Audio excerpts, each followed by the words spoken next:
नमस्कार, स्वागत है आपका एमपी तक पर। मैं हूं रवीश पाल सिंह।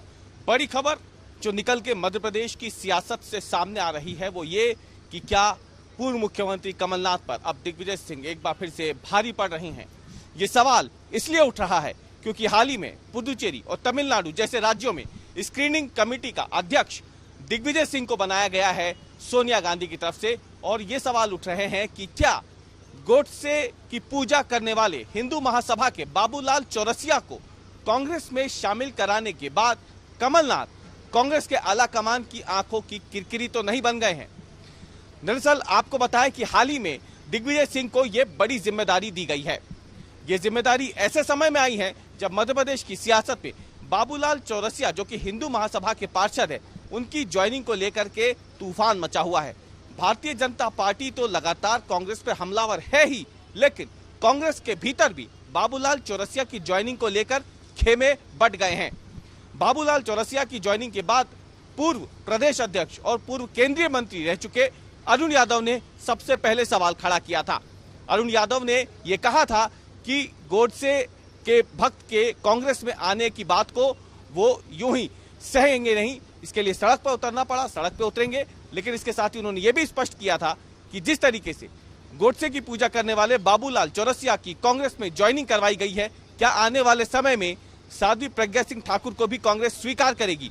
ये बड़ा सवाल उठाया था उस समय अरुण यादव ने। अरुण यादव के बाद जो दूसरे नेता हैं आपको बताएं जिन्होंने बाबूलाल चौरसिया की कांग्रेस में ज्वाइनिंग पे सवाल खड़े किए थे, वो थे पूर्व मुख्यमंत्री दिग्विजय सिंह के भाई लक्ष्मण सिंह, जो चाचौड़ा से फिलहाल कांग्रेस के विधायक भी हैं। उन्होंने भी कहा था कि गोडसे की पूजा करने वाले की जगह कांग्रेस में नहीं बल्कि जेल में होनी चाहिए, और उन्होंने भी एक तरीके से अरुण यादव का समर्थन किया था।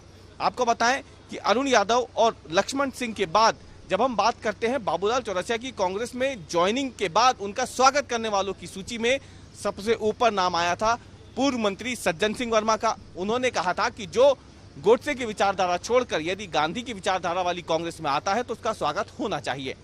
सज्जन सिंह वर्मा के बाद पूर्व मंत्री उमंग सिंघार, उन्होंने भी स्वागत किया था इस कदम का कि यदि कोई गोडसे की विचारधारा छोड़ करके कांग्रेस में आ रहा है तो निश्चित तौर पर उसका स्वागत होना चाहिए। आपको बता दें कि उमंग सिंघार वही मंत्री थे जब उन्होंने कमलनाथ सरकार में वन मंत्री रहते दिग्विजय सिंह के ऊपर बड़े गंभीर आरोप लगाए थे और मामला आला कमान तक पहुंच गया था। आला कमान को इस बीच में हस्तक्षेप करना पड़ा था। दिग्विजय सिंह और उमंग सिंघार के बीच में इस तरीके से तलवारें खिंच गई थी। लेकिन इसके अलावा जब हम बात करते हैं तो प्रवीण पाठक जो कि ग्वालियर से उसी जगह से विधायक है जहां से बाबूलाल चौरसिया की ज्वाइनिंग करवाई गई थी कांग्रेस में, उन्होंने स्पष्ट तौर पे अरुण यादव के ट्वीट को ही टैग करते हुए अपना जवाब दिया था।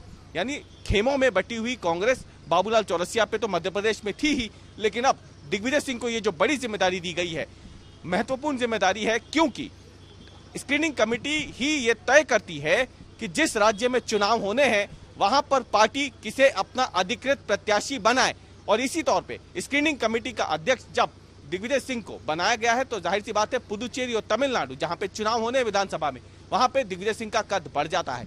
यानी राज्य की राजनीति के साथ साथ अब कांग्रेस आला कमान की तरफ भी दिग्विजय सिंह का झुकाव ज्यादा होता हुआ दिख रहा है। और ये सवाल खड़े कर रहा है कि मध्य प्रदेश में बीते 1 सालों में जो राजनीतिक घटनाक्रम घटित हुआ है, क्या उसके बाद कमलनाथ लगातार कमजोर होते जा रहे हैं और दिग्विजय सिंह का कद लगातार बढ़ता जा रहा है।